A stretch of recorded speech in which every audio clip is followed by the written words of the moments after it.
Veurem si és o no fora de joc. Tinc els meus dubtes. Aquí podia haver possible penal, no? Quasi, en el moment de contactar. Hi ha un contacte del defensor del Nàstic amb Babunski.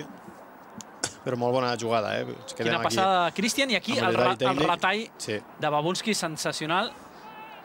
No sé si era un xut o una passada. Jo crec que era un xut, però hi ha un contacte del jugador del Nàstic i, per tant, no li deixa impactar bé amb la pilota. El 5-0 del Barça. Continua Sergi, la passada cap a Babunski. Babunski a la dreta amb Ebuele. Ebuele li torna a Babunski. Mitja volta de Babunski.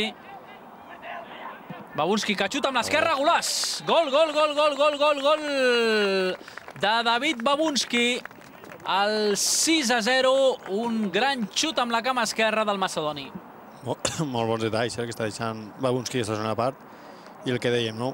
Per a mi un jugador que domina les dues cames és fundamental. Avui en dia dominar cama hàbil, cama no hàbil, en aquest cas el defensor no sap per on sortirà, surt per la seva cama no hàbil i clar, si no la cama no hàbil la col·loca gairebé a l'escaire.